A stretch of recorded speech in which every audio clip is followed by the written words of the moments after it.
tersangka, kira-kira nih ya, kira-kira nih. Bakal ada narasi kriminalisasi nggak ya? Hah? Soalnya kan kemarin ada capres yang kampanye pakai pribadinya si ini. Hah? Iya, siapa ya? Capres yang katanya Iya. ya si paling anti oligarki. Aduh. Katanya. Oh, katanya. Tapi ya sudahlah. Sudah ada.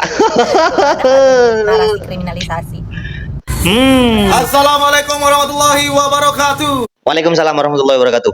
Oh ya, welcome back, berjumpa lagi bersama saya Bayu Raden 69. Seperti biasa guys, kita mau reaction video yang lagi viral sekarang guys. Gimana videonya habis ini kita simak bareng-bareng ya. Tapi sebelum ke videonya, alangkah baiknya kalian subscribe, like, dan komen biar berkembang akun ini teman-teman. Sekarang ada video menarik, trending, terpanas, terwow, ter lah pokoknya ya. Masih di seputar korupsi ya. Gimana videonya bang? Habis ini lah kita simak bareng-bareng. Siapa bang? Infonya si Riza Khalid. Gimana videonya habis ini kita simak bareng-bareng guys ya. Biar nggak lama-lama, kalian tekan subscribe, like, dan komen. Ugas videonya. Let's go, check it out. Informasi terbaru teman-teman. Rizal Khalid membiayai dana kampanyenya Anies Baswedan teman-teman. Kita lihat pantasan kampanye kemarin ada yang menjanjikan BBM gratis. Inilah Rizal Khalid, penyokong dana kampanye dan pemberi fasilitas jet pribadi untuk Anies. Sama-sama orang nyaman. Sama-sama orang nyaman. Sama-sama orang nyaman. Menggebu-gebu sampai turun demo berjilid-jilid. Anies Baswedan pengen menjadi presiden. Kalau Anies jadi presiden, ini terselamatkan bos. Wow. Ngeri. Kalau belum, ini waktunya buka mata. Dia dijuluki saudagar minyak, bukan pejabat, tapi kekuatannya kayak bayangan di belakang kekuasaan. Dulu muncul di skandal Papa Minta Saham, sekarang namanya kembali karena anaknya Keri Riza jadi tersangka korupsi migas triliunan rupiah. Masalahnya bapaknya belum kena, padahal anaknya jadi tahan karena mengatur distribusi minyak ilegal lewat PT Navigator Katulistiwa. Logikanya kalau anaknya eksekutor masa dalangnya lolos. Ini bukan soal satu orang, ini soal jaringan migas hitam yang diduga udah jalan lebih dari 1 dekade. Banyak yang percaya Riza bukan cuma pelaku, tapi kunci buat bongkar elit yang ikut makan uang negara. Pertanyaannya, berani nggak dia sentuh Riza? Atau hukum lagi-lagi tumpul ke atas? Lu pilih diam atau kita kawal bareng-bareng? Kita kawal lah guys, bareng-bareng ya guys ya. Dibiarkan rakyat yang terus bayar mahal. Kalau betul-betul kejaksaan serius untuk mengejar dia, apa masih mungkin Reza Khalid dibawa ke sini untuk disidik? Secara hukum internasional itu mungkin, meskipun di dalam hukum internasional itu setiap warga negara, setiap negara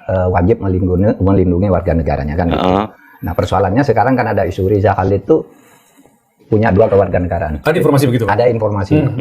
Di Indonesia maupun di Singapura sekarang terlepas dari soal kewarganegaraan, Indonesia itu mempunyai perjanjian ekstradisi. Sudah ditandatangani tahun 2022 di Bintan. Jadi kalau dengan ada perjanjian ekstradisi itu berarti setiap negara yang mempunyai buronan itu bisa minta ke negara di mana orang itu lari itu supaya dikirim, diekstradisi, dipulangkan ke negara yang diadili. Nah dalam konteks ini maka kalau betul Riza Khalid itu ada di Singapura, itu tinggal aja Kejaksaan Agung meminta kepada Menkumham agar kirim surat, Menteri Hukum agar kirim surat ke Singapura. Saya minta ini orang sudah menjadi tersangka, bukti-buktinya ini. Nah itu harus dilakukan. Respect. Memang ada pengecualian. Kalau penjahat atau orang yang melakukan tindakan kriminal itu ternyata menjadi warga negara di negara tiap lari, itu biasanya negara melindungi. Tapi dalam konteks dengan Singapura ada klausulnya, ya ada klausulnya.